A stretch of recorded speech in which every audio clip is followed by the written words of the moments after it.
Bonjour, la vidéo d'aujourd'hui sera un update lecture. C'est le genre de vidéo que j'aime beaucoup regarder.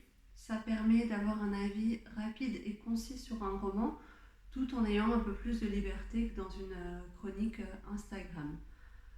Le rythme sur lequel je pensais partir, c'est un update lecture toutes les 2 semaines.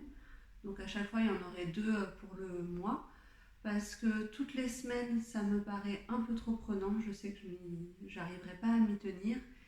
Et tous les mois, ça peut faire des vidéos tout de suite très très longues, sachant que je lis en moyenne 8 romans par mois. Donc aujourd'hui, je vais vous chroniquer les 4 premiers romans que j'ai lus les 2 premières semaines de septembre. Le premier roman que je vais vous présenter, c'est Les chemins de la rédemption de Will Cash aux éditions Belfond. Dans ce roman, on va suivre 2 adolescentes, enfin 2 petites filles, Easter 12 ans et Ruby 6 ans, qui sont sœurs et vivent dans un orphelinat après que leur mère ait fait une overdose et que leur père les ait abandonnées il y a des années.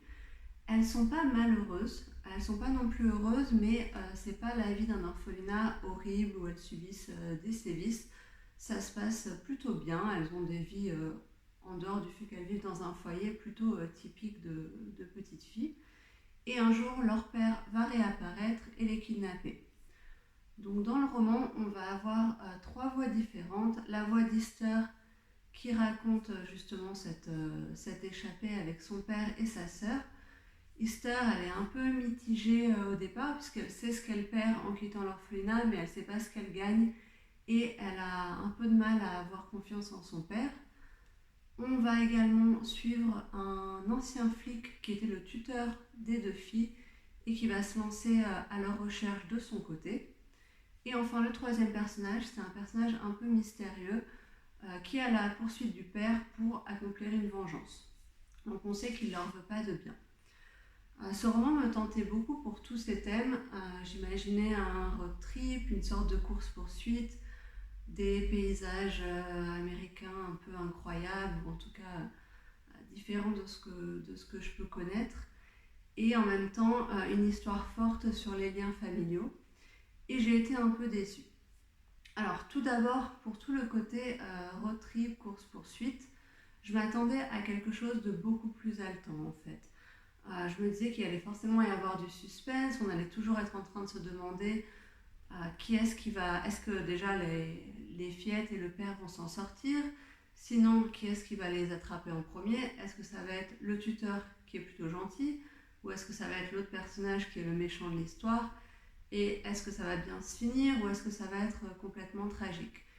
Et pour moi, cette partie-là, elle a été assez décevante parce qu'on n'avait pas du tout de tension. En fait, à chaque fois que les filles et le père sont dans une ville, les autres personnages ont toujours plusieurs coups de retard. Donc il n'y a pas vraiment ce stress de ils vont les rattraper puisqu'ils sont à différents moments de leur quête. Donc on n'a pas ce stress-là. Du coup, on s'attend à ce que ça vienne à la fin, à ce qu'il y ait une grande confrontation entre les personnages, soit tous ensemble, soit entre certaines parties. Et quand le moment final arrive, voilà, je m'attendais à quelque chose qui soit un peu en apothéose, donc l'apogée d'un roman rempli de tension, et c'était pas le cas du tout. En fait, ça se finit très rapidement, en 2 pages, tout est bouclé, et on se retrouve un peu déçu parce que tout est retombé comme un soufflet. Et j'ai eu l'impression que ça avait été complètement survolé et superficiel quand ça aurait pu être beaucoup plus profond. Et du coup, de par cette fin, j'ai trouvé que toute cette course-poursuite, alors j'appelle ça comme ça, mais comme dit, c'était pas très haletant, je l'ai trouvé inutile en fait. J'ai même trouvé que c'était grotesque, qu'il n'y avait pas besoin de ce personnage de méchant qui leur court après. Ça aurait suffi d'avoir juste le personnage du flic, de l'ancien flic qui essaye de les retrouver, mais qu'on n'avait pas besoin de cette touche en plus qui n'apporte rien au roman. De plus, ce que moi je voulais beaucoup voir, c'était justement les liens familiaux, la façon dont ils vont se recréer. On a Easter qui est quand même méfiante vis-à-vis de son père, donc j'avais envie de voir ces moments où ils apprennent de nouveau l'un l'autre à s'apprivoiser, à renouer des liens, à se connaître tout simplement. Et ça n'a pas été le cas. On avait vraiment quelques moments comme ça, Et c'est vraiment dommage parce que ces moments-là étaient vraiment très beaux. Je les ai beaucoup aimés et j'ai trouvé que ça aurait pu donner quelque chose voilà, de beaucoup plus profond si ça avait été, si l'auteur avait été plus dans cette voie plutôt que s'éparpiller avec une histoire de vengeance, de voyous, de road trip. Donc voilà, pour moi une petite déception tout de même. Ensuite, on va passer au deuxième roman que j'ai lu, qui est Une soif de livres et de liberté de Janet Skelsian-Charles, publié aux éditions J.C. Lattès, et depuis c'est sorti au livre de poche. Alors, dans ce roman-là, on va suivre une jeune fille, Odile, qui a 20 ans, qui vit à Paris juste avant la Seconde Guerre mondiale et qui va se faire embaucher à la Bibliothèque américaine de Paris. Elle, c'est son rêve. À côté de ça, son père, lui, est un peu déçu. Tout ce qu'il veut pour elle, c'est lui trouver un mari. Il est commissaire de police et du coup, chaque dimanche, il va inviter un nouveau collègue à lui pour lui faire rencontrer. Donc on va suivre sa vie plutôt calme au début, donc entre ses repas du dimanche et sa petite vie à la bibliothèque, dans laquelle gravitent pas mal de personnages un peu originaux et de toute nationalité. Donc on va avoir la directrice qui est américaine, on va avoir un Français et un Anglais qui sont toujours en train de se battre comme des chicaniers, on va avoir un ancien noble russe, une femme anglaise qui vient d'arriver à Paris, qui se trouve un peu seule, qui va rentrer à la bibliothèque et se nouer d'amitié avec Odile. Et puis la Seconde Guerre mondiale arrive, les décrets contre les juifs aussi, et ils n'ont plus le droit, les abonnés juifs, d'accéder à la bibliothèque. C'est à ce moment-là que la résistance va se mettre en place. Alors ce roman m'a un peu déçue, pour une première raison. Ça, c'est entièrement ma faute. Je pense qu'en lisant la couverture et en voyant cette histoire de résistance et de livres, je m'attendais à quelque chose d'assez incroyable, des messages codés dans les romans avec des phrases qui seraient surlignées, qui donneraient des messages cachés pour des points de rendez-vous, ce genre de choses. Et c'était pas du tout ça. Donc ça, c'est juste dû à ma trop grande imagination. C'est beaucoup plus simple. Ça n'en reste pas moins très beau puisque c'était un geste courageux pour lequel ils risquaient leur vie. Mais du coup, malheureusement, ça m'a un peu déçue parce que voilà, je m'étais fait tout un film dans ma tête. Ensuite, l'autre chose qui m'a un peu moins plu, c'est le personnage d'Odile qui, somme toute, est assez fade. J'ai eu du mal à m'attacher à elle. Elle a parfois des comportements très gamins ou même qui sont complètement incompréhensibles en fait. Et du coup, voilà, je ne me suis pas spécialement attachée. J'ai trouvé que le roman, dans l'ensemble, restait assez plat. De plus, on a deux temporalités. Donc, à la fois, on est dans les années 39-40 à Paris, et en même temps, on va être dans les années 80 dans une petite ville du Montana, où on suit une adolescente. On va suivre sa vie, ses tourments, et elle a pour voisine Odile, qui depuis est une vieille dame, enfin une dame d'un âge moyen, on va dire. Et donc la question, c'est de savoir qu'est-ce que fait Odile là-bas, qu'est-ce qui l'a amené à vivre là-bas. Mais cette partie-là, qui est censée être plutôt dans notre présent, elle est quand même aussi assez fade et elle colle pas bien avec le reste de l'histoire. Pourtant, j'ai bien aimé lire cette partie, j'ai beaucoup aimé le personnage de Lily qui est assez touchante, mais pour moi les deux parties n'allaient pas ensemble. C'est-à-dire un livre entièrement sur Odile en 1939, super. Un livre entièrement sur Lily, pourquoi pas, en 1983, super aussi. Mais les deux ensemble, ça collait pas, ça alourdissait le récit et ça le rendait beaucoup plus lent et monotone en fait. Donc ça a été un peu une déception de ce côté-là. Et de plus, voilà, j'ai eu un peu de mal avec les personnages, à comprendre leur motivation. Notamment, il y a un personnage que j'aimais beaucoup et qui est présenté comme presque comme un personnage parfait. En tout cas, il est vraiment présenté pour être très sympathique. Et il va y avoir un revirement total vers la fin du roman qui m'a pas semblé complètement cohérent. Disons que quand un personnage se comporte un coup comme un ange et juste après comme un salaud, ça me dérange un peu. J'aimerais qu'il y ait au moins des petits indices qui montrent que c'est pas un personnage parfait. Mais si on me présente le personnage comme un prince charmant, ben je préfère qu'il reste un prince charmant jusqu'au bout, qu'il y ait un minimum de cohérence dans son évolution, Pour moi, ça n'a pas été le cas. Donc c'est toutes les raisons pour lesquelles j'ai été un peu déçue par ce roman. Ceci dit, si vous regardez les critiques sur Instagram, il n'y a quasiment que des bons avis, voire que des personnes qui disent que c'est un coup de cœur, donc je vous recommande de vous faire votre propre idée. Ensuite, on va passer à une lecture plus positive qui est Sans lendemain de Jake Hinkson aux éditions Gallmeister, et cette lecture, je l'ai adorée. Alors, en fait, on va suivre une jeune femme qui s'appelle Billy dans les années 40, et son job, c'est d'être une sorte de commercial pour une société de production de films. Mais alors, une société vraiment de seconde zone qui produit des films un peu pourris. Et donc, son but, c'est de sillonner les petits bleds paumés autour de chez elle et de convaincre les salles de cinéma d'acheter ces films, puisque de toute façon, ils ne peuvent pas se permettre d'acheter les films avec des grandes stars.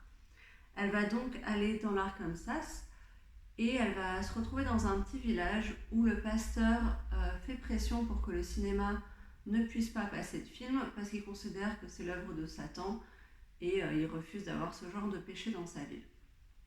Billy, en même temps, qui est homosexuel, va se sentir très attiré par la femme du pasteur.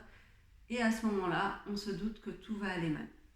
J'ai vraiment beaucoup aimé ce roman. Je l'ai dévoré, j'avais dû prendre le train, 1 heure de train à l'aller, 1 heure de train au retour, et c'était fini.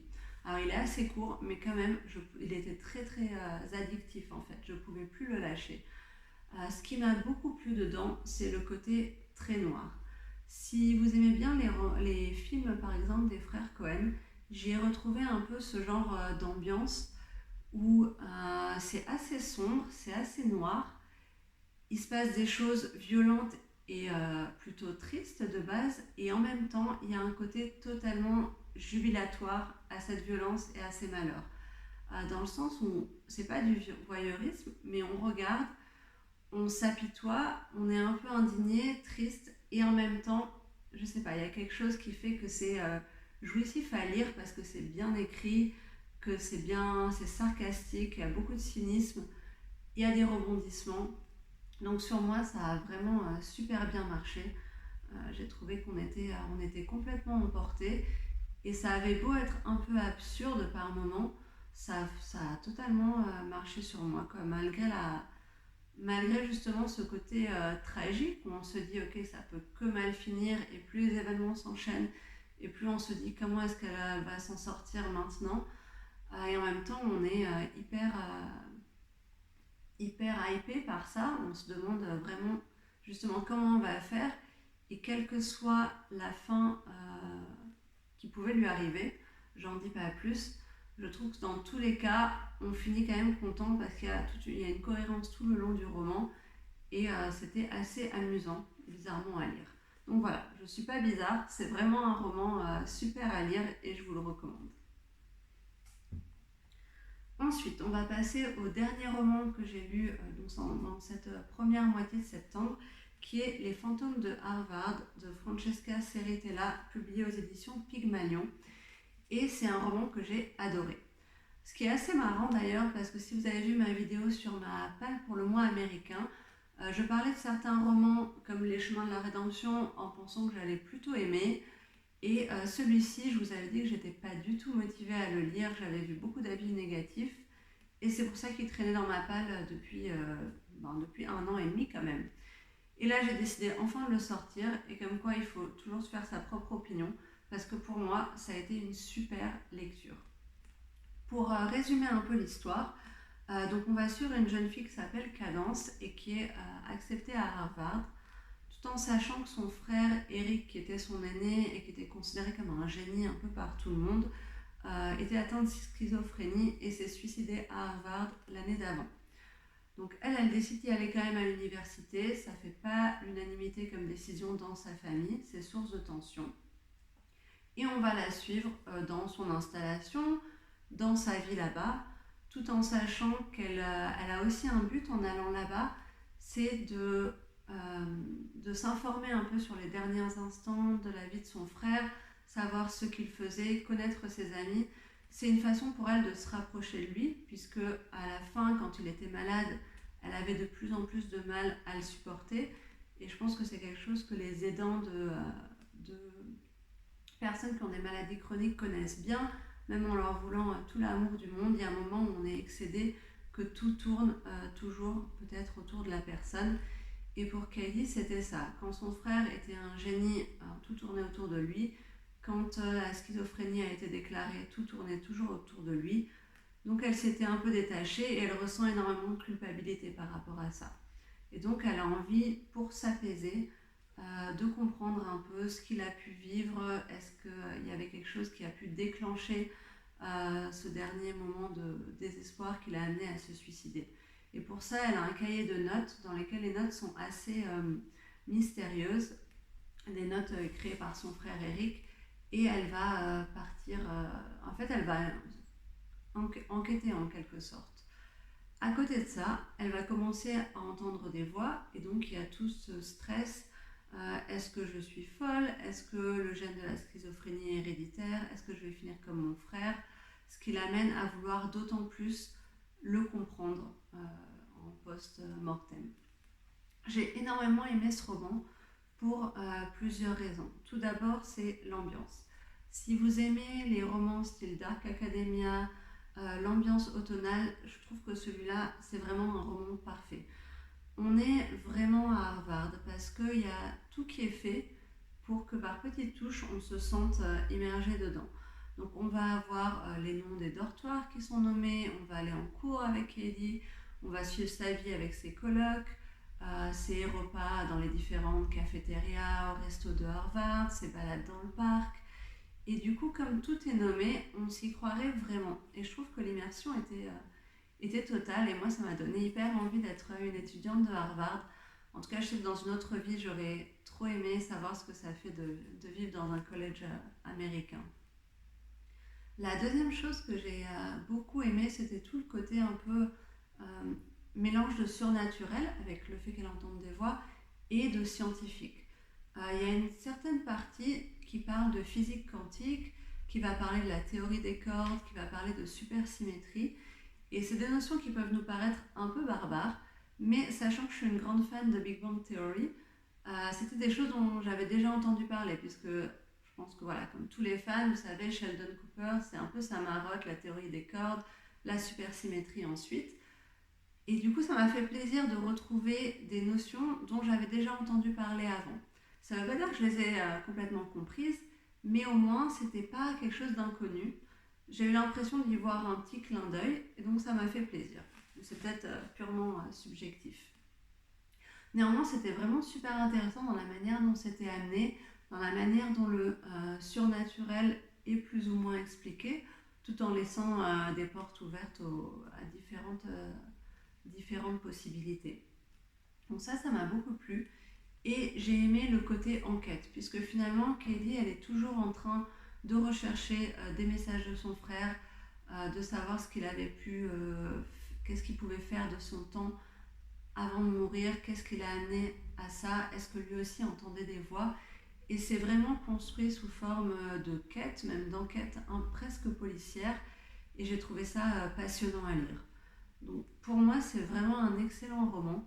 Je comprends qu'il ne plaira pas à tout le monde parce qu'il est assez lent, il est assez long, donc c'est assez contemplatif, mais j'ai trouvé que le personnage de Kelly était très attachante.